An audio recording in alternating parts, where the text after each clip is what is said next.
Plus de 10 ans qu'il attend, enfin le projet sucrier de Marcala va démarrer. Le gouvernement vient de signer un protocole d'accord avec le groupe indien Vitam Sucrotech International. Destruction de manuscrits et mausolées, l'état actuel du patrimoine culturel du Mali. Le ministère de la Culture fait le point en vue d'activer le soutien des partenaires techniques pour sa reconstitution.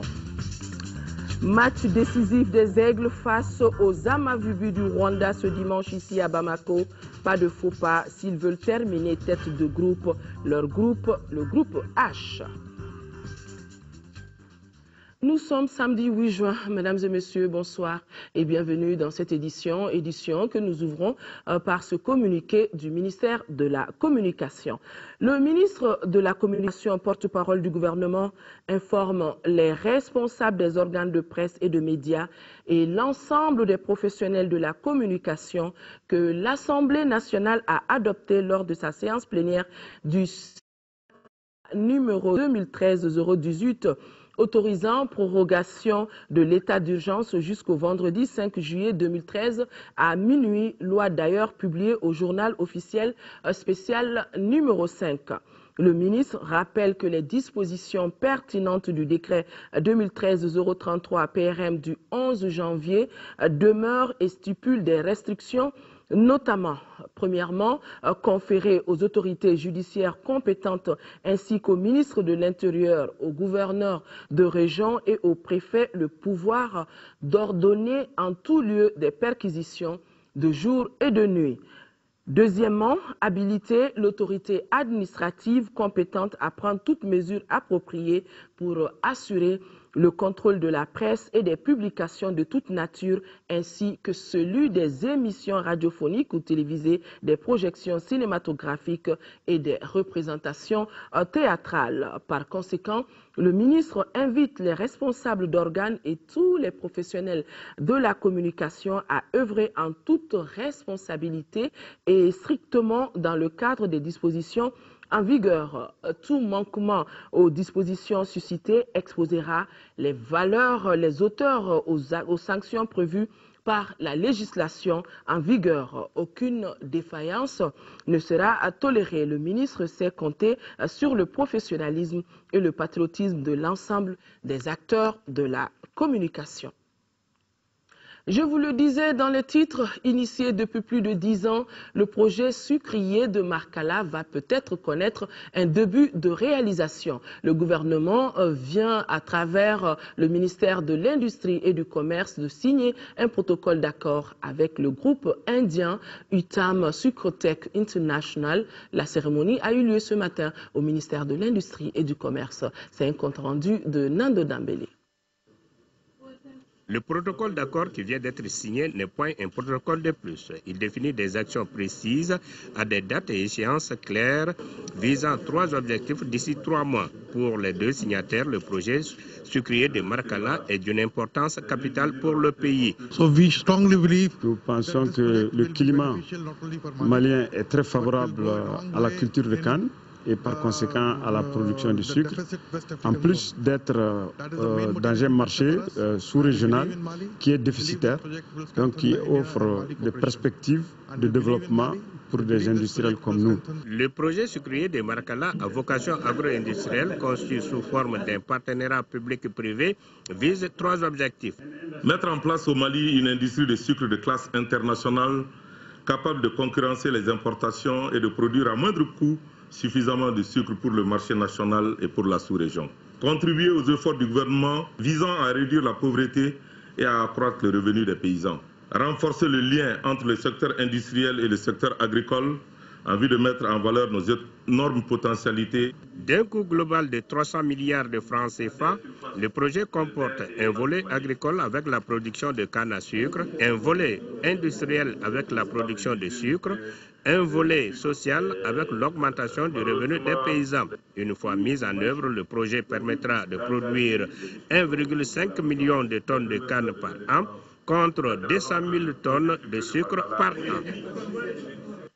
Nous sommes avec lui, restons avec lui. Je voudrais parler du ministre du Commerce et de l'Industrie qui a rencontré hier après-midi les membres de la Commission nationale des prix. Cette rencontre se situe dans le cadre des préparatifs du mois de Ramadan. Constat, hormis le sucre qui sera exonéré, pour les autres produits, le stock est suffisant pour couvrir les besoins des consommateurs pendant le mois de Carême. Abdrahman Meiga, reportage.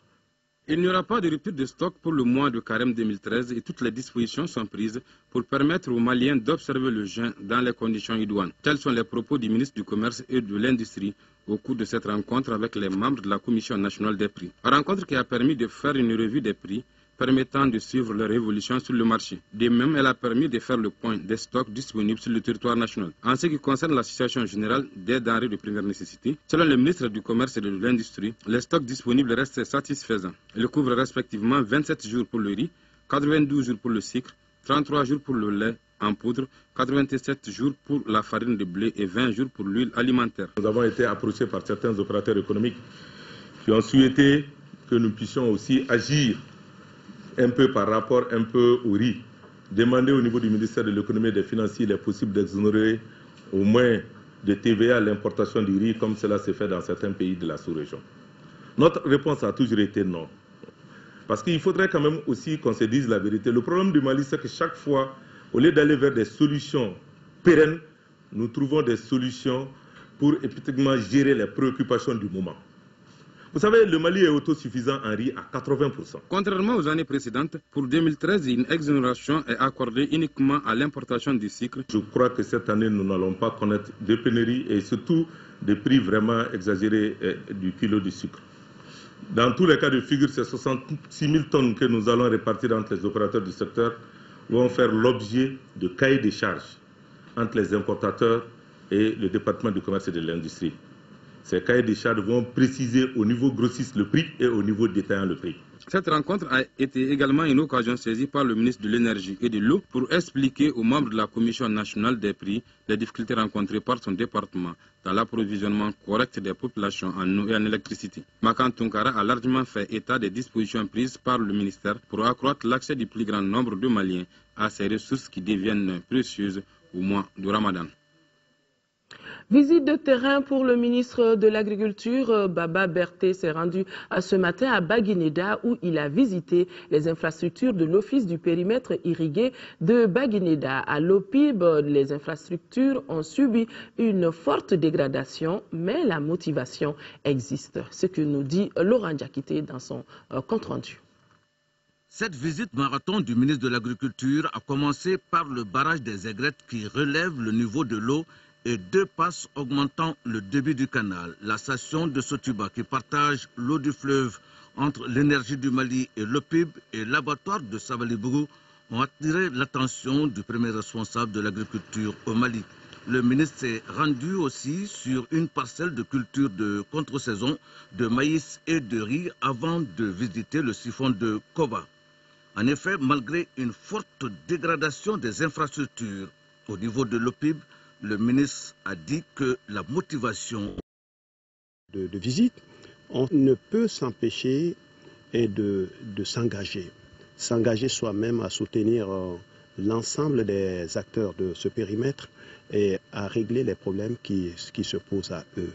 Je pense aujourd'hui il faut qu'on regarde un peu du côté de ce périmètre qui a évidemment qui constitue un fort potentiel pour notre pays parce qu'au total, nous avons environ un peu plus de 19 000 hectares irrigables sur lesquels 4 000 sont actuellement exploités et dont 2700 en maîtrise totale.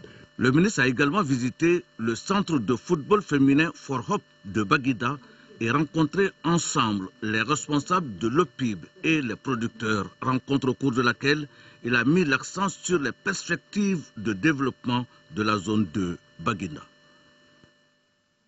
Madame le ministre de l'Élevage et de la Pêche, accompagnée des ministres de l'Environnement, de l'Assainissement et celui des Affaires religieuses et du culte, a visité 2 abattoirs de la capitale. Le but principal, c'était de voir si les conditions d'abattage répondent aux normes islamiques et si le travail se fait dans un environnement sain. Fademba Keita était de la visite. L'abattage des animaux obéit à un certain nombre de règles dont l'hygiène et le respect des normes édictées par la religion. C'est pour s'imprégner de l'application de ces règles que les ministres ont visité les abattoirs frigorifiques de Bamako et de Sabalibougou. Après avoir suivi les différents systèmes d'abattage, le ministre des Affaires religieuses et du culte rassure. À travers les 2 visites réalisées, j'affirme à 100% que nous consommons provenant des abattages est licite et halal, propre à la consommation. Pour que la viande soit licite, il y a certaines conditions qu'il faut respecter du point de vue islam. D'abord, il faut que l'égorgeur soit musulman ou chrétien ou juif, qu'on appelle les gens du livre, c'est-à-dire qu'ils soient croyants et qui adorent Dieu. Le constat fait révèle que l'environnement dans lequel se font ces abattages s'y prête. Que ce soit à l'abattoir frigorifique de Bamako, et ici à Sabalibougou, vraiment, j'ai constaté que les cadres sont relativement propres. Je pense qu'il y a toujours des efforts à faire en matière d'assainissement. Je voudrais féliciter l'administrateur provisoire pour les efforts énormes d'assainissement, vraiment d'amélioration du cadre de travail que j'ai pu constater entre ces 2 visites. Ces appréciations réconfortent la première responsable du département. Moi, je ne peux qu'être comblée aujourd'hui parce que moi-même j'ai fait des visites. Aujourd'hui, c'est le tour de mes homologues, de l'environnement et des cultes. Tout ça, nous faisons ces visites pour rassurer la population du district que la viande est une viande propre à la consommation. Selon les différentes délégations ministérielles, cette visite est l'occasion de se faire non seulement une idée de l'état des abattoirs, mais aussi des conditions de travail des agents pour une recherche de solutions aux difficultés recensées. Des ressources humaines par une plus grande déconcentration des activités au profit des directions des ressources humaines. Tel est l'objectif d'un atelier qui fera des propositions dans le sens de la réalisation de cet objectif. Et la direction de la fonction publique et du personnel est concernée en premier lieu. Mamourou Sidibé. La rencontre sur la déconcentration des tâches de gestion des ressources humaines marque une étape importante dans le partenariat entre les différents acteurs impliqués dans la gestion des ressources humaines. Objectif, identifier les tâches qui s'inscrivent dans la gestion des ressources humaines, proposer celles qui peuvent être transférées aux directions des ressources humaines, définir les modalités de ces transferts et enfin proposer des mesures d'accompagnement. Gestionnaire des ressources humaines, vous devez vous concerter. Vous devez prendre un par un chacun des actes de gestion et d'administration du personnel, les évaluer, les décortiquer pour savoir qui doit faire quoi, quel est le rôle des directions des ressources humaines, quel est le rôle du directeur de la direction de la fonction publique, pour qu'à la fin, c'est-à-dire demain, parce que c'est 2 jours, demain, vous puissiez nous dire, voilà ce que nous avons convenu, voilà ce que dorénavant les directions des ressources humaines, donc les ministres concernés, peuvent assumer comme responsabilité dans la gestion des ressources humaines, et voilà ce qui relève sans aucune contestation du ministre de la fonction publique. Pour conférer aux directions des ressources humaines toute leur importance, les participants échangeront sur les enjeux de la déconcentration, la vision et les attentes des directions des ressources humaines. Rappelons que jusque-là, toutes les tâches de gestion des ressources humaines sont exécutées au niveau de la Direction nationale de la fonction publique et du personnel. Cela est source de désagréments à cause de la charge du travail. L'autre titre phare de ce journal, le ministère de la Culture a organisé une conférence de presse sur l'état actuel du patrimoine culturel de notre pays. Il s'agissait de faire le bilan des dégâts enregistrés depuis le début de la crise. Le nombre de manuscrits disparus est de 4200, beaucoup de mausolées détruits. Les partenaires présents à cette vidéoconférence suivie en direct aux États-Unis ont réaffirmé leur soutien pour la restauration des sites et autres. Agali Aguissa.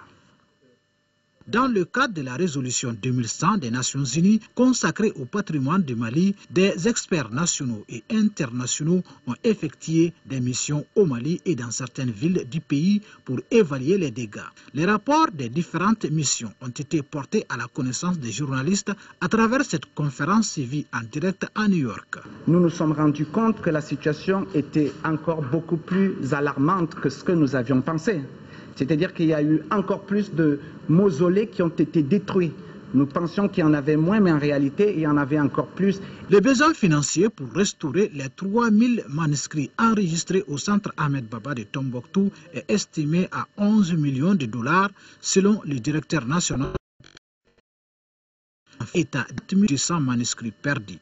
Cependant, l'espoir est permis, même si le préjudice reste irréparable. Ce qui a été détruit est irrécupérable.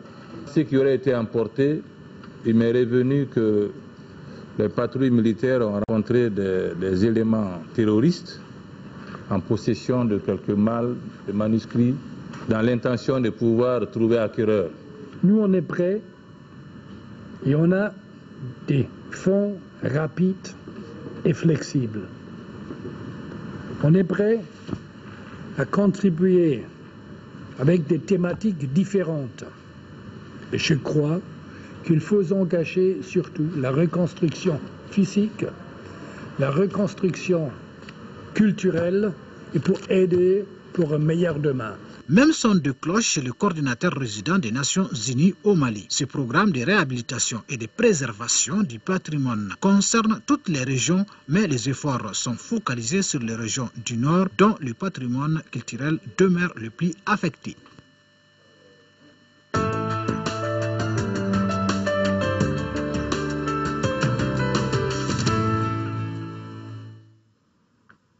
Élection présidentielle, jour J-50. Nous ouvrons donc la rubrique des élections de ce journal. Lancement à ce matin au CRES de Badalabougou des activités du parti Alliance pour la promotion et le développement du Mali APDM-EQT. La 148e formation politique entend s'atteler à la promotion et la défense de l'équité dans la gouvernance et dans la gestion des affaires. Le parti ne présentera pas de candidat à la présidentielle du 28 juillet prochain. Mamari Koné, reportage. Rassembler tous les Maliens autour des grandes questions nationales afin de trouver des solutions nationales. Telle est l'ambition de cette nouvelle formation politique. Créée le 3 avril dernier, l'Alliance pour la promotion et le développement du Mali ADPM Équité est née selon ses initiateurs de la volonté des Maliennes et des Maliens de toute origine sociale et géographique avec une seule mission, la promotion et le développement du Mali comme l'indique son sigle. Le souci majeur et la philosophie fondamentale de notre parti est la promotion et la défense de l'équité dans la gouvernance globale du pays et dans la gestion des affaires publiques, d'où le nom de APDM Équité. Mais également, cette même doctrine politique nous commande d'engager la lutte pour plus de justice sociale au Mali, pour l'égalité des chances de réussite pour tous. Cette nouvelle formation politique entend s'attaquer sans complexe aux défis actuels du pays par des initiatives concrètes de développement dans les secteurs vitaux de notre économie. Notre appartenance à la majorité silencieuse est désormais à conjuguer au passé. Car plus jamais nous ne serons en marge de la gestion des affaires publiques de ce pays.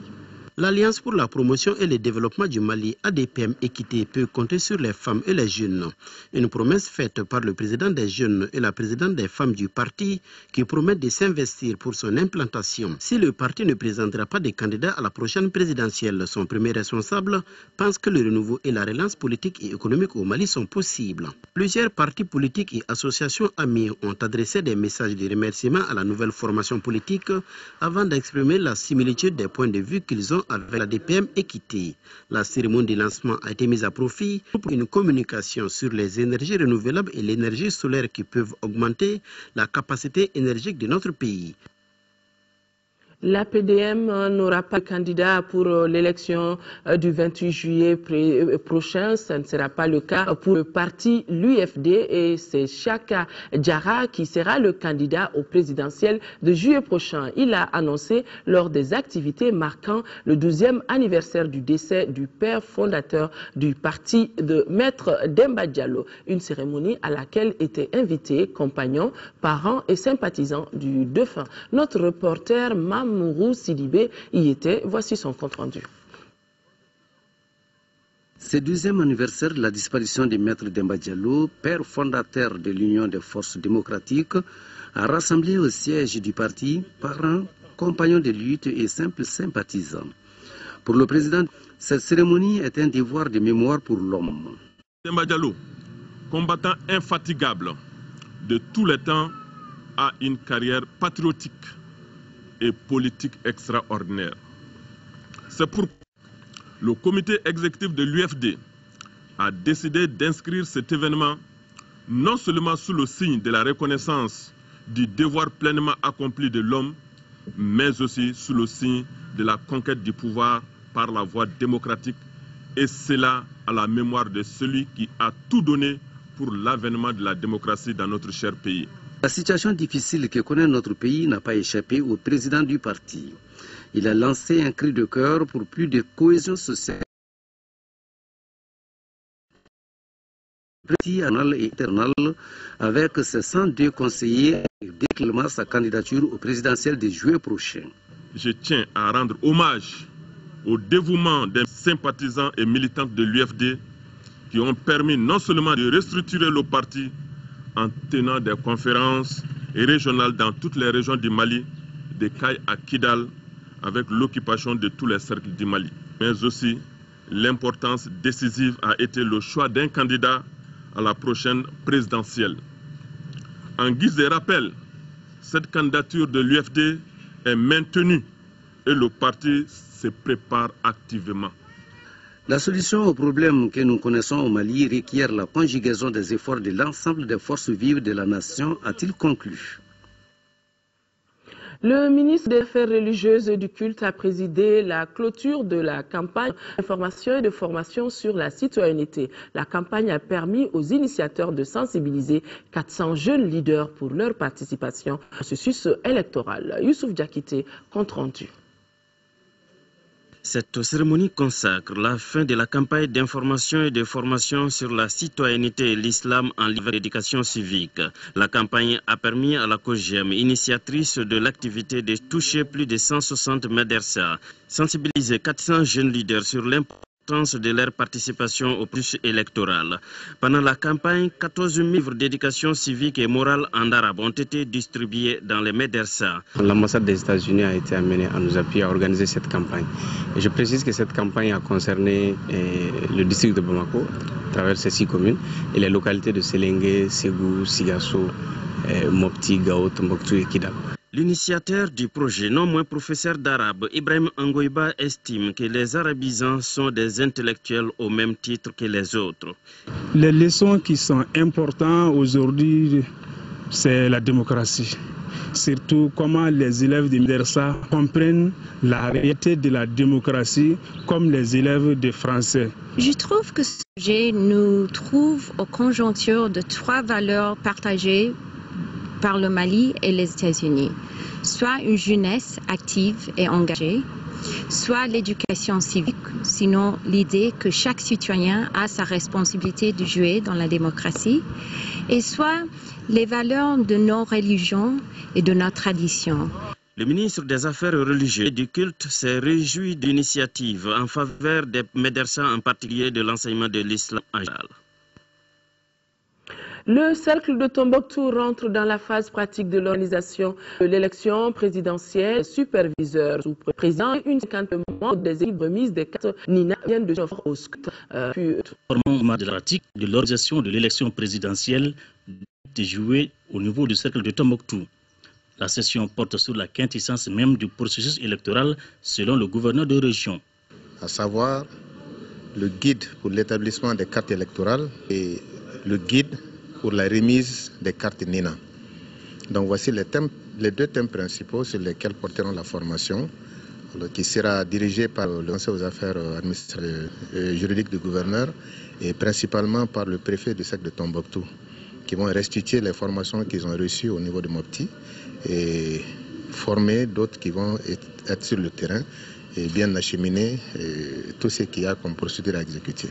La session s'adresse à ceux-là qui ont la main à la pâte. La formation est destinée aux acteurs qui seront sur le terrain, à savoir d'abord les sous-préfets, qui sont des superviseurs même de l'opération, et ensuite les présidents, bien les membres des équipes chargées de distribution des cartes Nina, et les membres de la commission chargée de l'établissement des listes électorales. Plus les acteurs sont bien formés, mieux le scrutin sera conduit dans la transparence. Plus près de nous, à Koulikoro, les autorités régionales multiplient les initiatives pour mettre les différentes couches sociales sur le même pied d'égalité en termes d'information sur les préparatifs des élections de juillet prochain. Fousseni Samake. Sur convocation du chef de l'exécutif régional, les forces vives de la 2e région ont été édifiées sur la stratégie de distribution des cartes Nina, le nouveau mode opératoire des listes électorales et la responsabilité des agents engagés dans le processus électoral. Dans le cadre de l'obtention de la carte Nina, ceux qui se trouvent dans une localité différente de leur localité d'enrôlement ne doivent pas s'inquiéter selon le point focal régional du processus électoral à Boukari Traoré. Il n'y a pas de façon systématique que chaque chef de famille va venir enlever les cartes de sa famille. C'est en tenant compte de certains cas de force majeure, des cas dignes d'intérêt, qui vont être analysés et appréciés par les sous-préfets en particulier. La région de Koulikoro, avec 958 851 électeurs potentiels, a déjà effectué plusieurs travaux indispensables dans la réussite des échanges de juillet prochain. Les structures qui doivent être mises en place, notamment les équipes de remise des cartes Nina, les commissions administratives chargées de l'élaboration des listes électorales sont également mises en place et ont été également formées. Et en ce qui concerne le répertoire de de vote, c'est déjà connu. Et le matériel électoral est sur place. Et les fonds sont déjà mis à la disposition des préfets. Pour consolider ces résultats encourageants, le gouvernement a été souhaité à inviter les participants à plus d'efforts et surtout à faire la restitution au niveau de leurs services et organisations respectifs. Les discussions au niveau de cette salle des conférences peuvent continuer. Et si vous pensez quelque part que vous vous méprenez sur tel ou tel autre article ou telle autre procédure, la porte du gouvernorat reste ouverte. L'engagement est pris par les autorités régionales pour la multiplication des espaces de communication de ce genre jusqu'à la fin du processus électoral dans notre pays.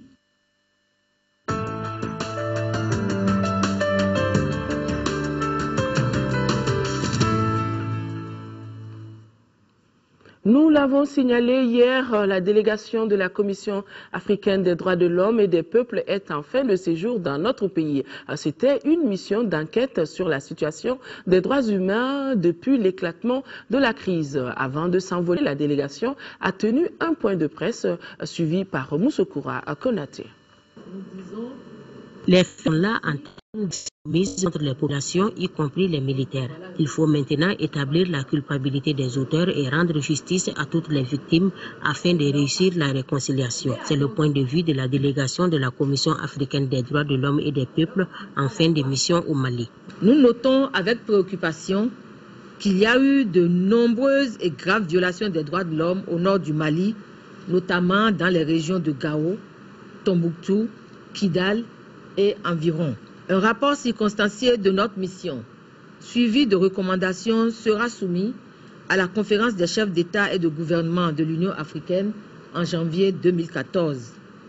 Mais d'ores et déjà, nous félicitons le gouvernement malien pour son engagement à résoudre la crise au nord du Mali, à faire la lumière sur les violations des droits de l'homme commises dans le pays et à engager des poursuites contre les auteurs à divers niveaux. La conférencière déplore le fait de ne pas pouvoir se rendre au Nord Mali où les exactions ont surtout eu lieu, ce qui selon elle n'affecte pourtant pas les résultats de l'enquête qui a touché toutes les couches sociopolitiques, civiles et militaires. Quant à la situation des détenus, elle dit constater un vice de forme judiciaire dans certains cas, tout en demandant un minimum de respect des droits humains dans d'autres cas.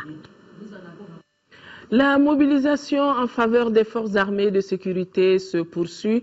Le ministre de l'économie et des finances et du budget a reçu la somme d'un peu plus de 8 millions de francs CFA. Ces contributions proviennent des Maliens de la diaspora, notamment de la commune rurale de Soroma à Bafoulabé qui réside en France, du foyer Roche-Brune, de l'association pour le développement de Fladougou, de l'association des Maliens résidant à Kaindi en Mauritanie, de la caisse Niesigiso de la commune 4 et de la commune rurale de Banikan Narwa. Après avoir remercié, on le voit sur ces images, le ministre Tchenan Koulibaly a rassuré les donateurs de leur patriotisme et du sens de civisme et que le gouvernement fera bon usage de ces différentes donations. Le drapeau du Mali flotte sur la ville d'Anéfis dans la région de Kidal. Anéfis est depuis mercredi dernier entre les mains de l'armée malienne. Une cérémonie de montée des couleurs a été organisée. Les autorités militaires ont rencontré les populations de cette localité. C'était pour partager un message de paix, de réconciliation et de l'unité nationale. Nos envoyés spéciaux, Daouda Sidiki Diarra et Massa Doumbia. L'ordre républicain est établi depuis le mercredi dernier à Anéfis. À l'unisson, les forces maliennes ont chanté l'hymne national du Mali.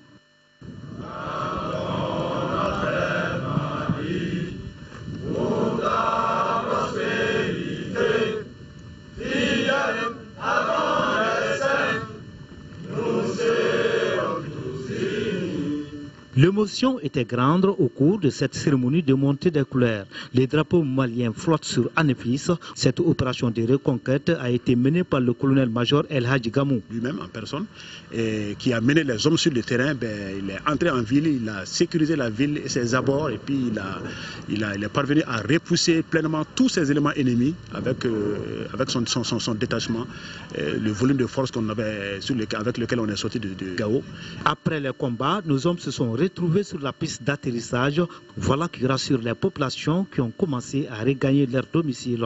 Pour rapprocher l'armée de son peuple, les autorités militaires ont rencontré les notabilités et les élus locaux d'Anéfis pour leur apporter le message de paix, d'unité nationale et de la réconciliation. Dans le monde, la vie des sociétés, c'est fait de sorte qu'il y ait des gens pour travailler, il y a des gens pour les protéger. Nous, on est là pour protéger la population.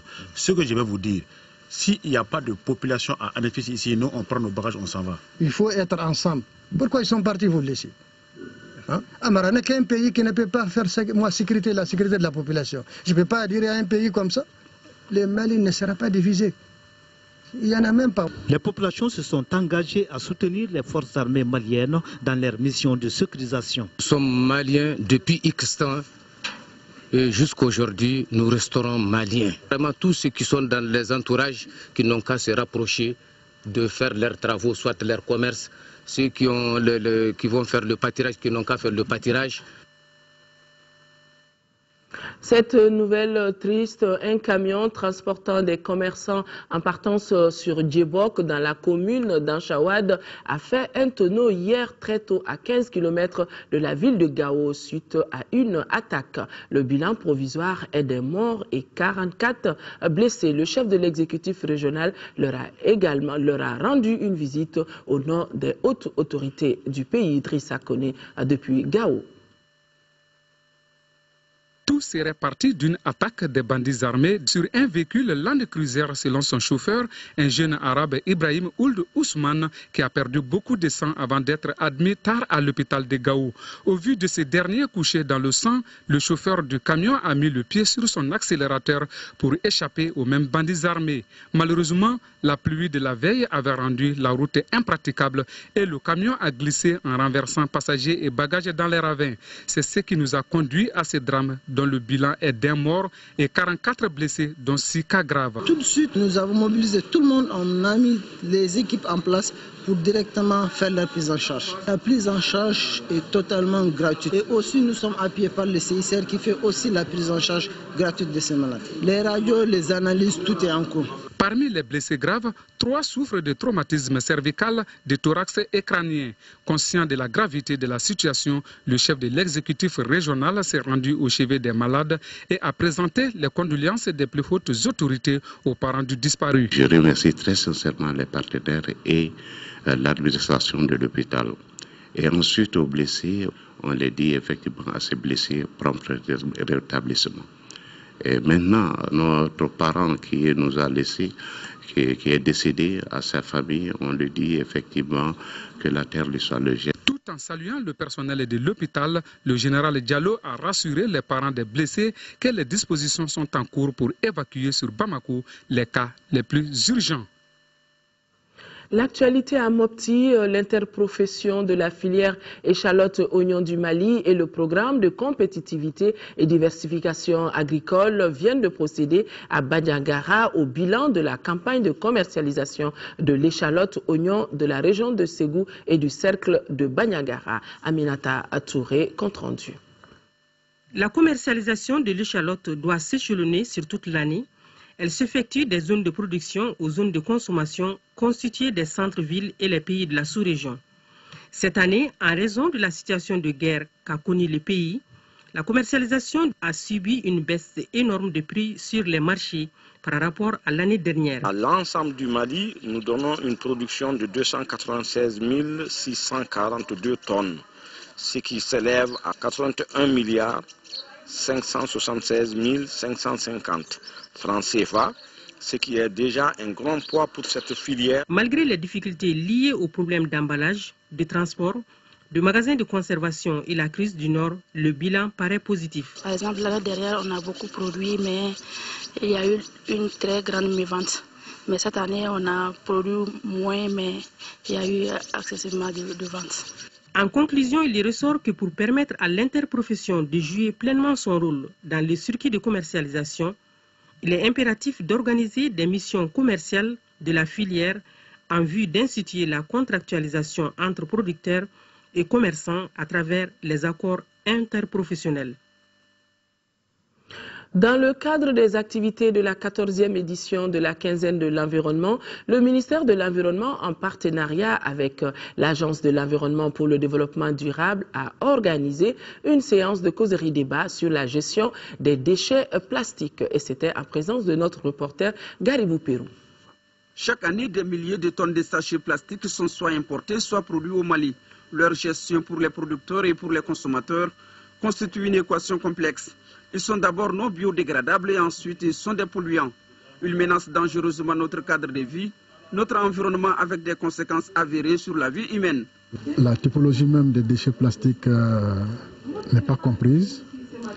Également, l'insuffisance de technologie fait que cette gestion devient difficile. Les impacts sont très importants, non seulement sur l'environnement, mais également sur la santé. Certes, l'Assemblée nationale a voté une loi pour l'élimination de ces sachets plastiques. Mais cette loi qui devait être effective en janvier dernier n'est toujours pas entrée en application selon les conférenciers. Puisqu'il s'agit là d'une question de vie, les Maliens peuvent préconiser déjà des solutions de proximité. Une occasion d'ailleurs pour le secteur artisanal de recycler ou d'inventer des sachets plastiques en version dégradable. Ce qui est pressant, c'est mettre l'accent sur l'information, la sensibilisation. C'est aussi faire de sorte que la population change de comportement par rapport à l'utilisation de ce type de déchets. Ils ont démontré que les sachets plastiques ont une durée de vie de 4 siècles. Ils sont dangereux pour notre environnement et pour notre vie. Les Maliens ont dorénavant la possibilité d'utiliser les sachets dégradables pour éviter des chaînes de montagnes, comme vous voyez derrière moi. Garibou Pérou, le dernier titre phare de ce journal, 4e journée des éliminatoires de la Coupe du Monde. Les Aigles du Mali jouent ce dimanche contre les Amavubi du Rwanda avec la forte ambition de faire un résultat à domicile. Ils sont conscients que pour espérer terminer à la tête du groupe H, le faux pas est interdit lors des 2 matchs de Bamako. Khalifa Nama Traoré, très confiant, détaille le match de demain. Le succès de 2-1 à Kigali le 24 mars dernier a nettement mis les Aigles du Mali sur la bonne voie en vue d'une qualification au prochain tour des éliminatoires de la Coupe du Monde 2014. Contre le Rwanda, 135e nation mondiale, 38e africaine, les nôtres se doivent de confirmer ces résultats et surtout faire respecter leur rang de 3e africain. Les Aigles ont mis tous les atouts de leur côté pour réussir ce pari contre les Amavubi rwandais. Tout le monde connaît l'importance de ce match face au Rwanda. On a fait un très bon résultat là-bas en allant gagner. Donc il faut confirmer à domicile, c'est le plus important. On espère l'emporter devant notre public qui en a besoin. Si on ne réussit pas à gagner ces 2 matchs à domicile qui sont largement à notre portée, eh ben voilà, on n'a pas vraiment pas le niveau, mais on n'a pas. Il n'y aura pas de mérite, quoi. Mais bon, si on gagne ces 2 matchs-là et qu'on réussit à faire un résultat en Algérie, on se donne la chance de faire le match à double confrontation. Et là, ça sera un match décisif pour la Coupe du Monde. Vous savez, c'est un rêve de gosse. Depuis qu'on est tout petit, on rêve toujours de jouer une Coupe du Monde. En plus, le Mali n'a jamais participé à ce genre de compétition. Donc aujourd'hui, on est super motivés. Les Rwandais sont à Bamako pour réussir un hold-up qu'ils jugent eux-mêmes quasi impossible. Car les Aigles, estiment-ils, sont nettement supérieurs. Pour nous, c'est comme si on n'a pas la chance de se qualifier à la Coupe du Monde. Mais juste, on est des footballeurs, toujours on voulait... Il faut bien faire une bonne résultat. Alors on est venu ici pour chercher une bonne résultat et gagner aussi la confiance. C'est la chance qu'on a eu de rencontrer une équipe comme le Mali. Aux Aigles du Mali de bien faire le boulot afin de préparer au mieux la réception des écuries du Bénin dans une semaine. Dans ce groupe H des éliminatoires du Mondial 2014, l'Algérie est leader avec 6 points plus 5, le Mali suit avec 6 points plus 1, le Bénin à 4 points et le Rwanda 1 point. Pas de faux pas donc pour les Aigles demain qui vont jouer contre les Amavubi du Rwanda, match que vous pourrez suivre en direct sur votre chaîne de télévision, l'ORTM. Sport football championnat national au compte du match avancé de la 25e journée, l'ASCO s'est imposé 4-1 face à Attar Club de Kidal. Cette victoire permet à l'équipe de Korofina de garder intactes ses chances pour le maintien. Reportage de la rencontre, Aldjouma Tina. L'association sportive de Korofina n'a pas laissé passer sa chance face à Attar Club de Kidal, dans l'optique de sa survie à l'élite. À 12 longueurs de son adversaire, presque condamné à la relégation, l'ASCO va faire forte impression dans le jeu, avec à la clé du réalisme. À la mi-temps déjà, la cause était entendue. La formation de Kidal avait encaissé 3 buts. Des réalisations de Bokar Dambélé à la 6e minute sur penalty, Modibo Koulibaly à la 14e minute et Ibrahima Dambélé dans les arrêts de jeu de la première mi-temps. Si la courageuse équipe de Kidal s'est vue refuser un but qui ne souffrait pourtant d'aucune ambiguïté, elle finira tout de même par sauver l'honneur grâce à Sori Bekouma à la 75e minute. Mais plus rien n'arrivera aux Oranges de Korofina, qui vont d'ailleurs marquer un 4e but par Oumar Doumbia. L'ASCO a encore 5 matchs pour espérer rester en 2e division, pendant qu'Attar Club a déjà la tête en division inférieure. Après ce journal, vous pourrez suivre un magazine sur les activités menées par le ministère de l'Emploi et de la Formation professionnelle au cours du premier trimestre 2013. Voilà, mesdames et messieurs, c'est donc tout pour ce journal. Merci de l'avoir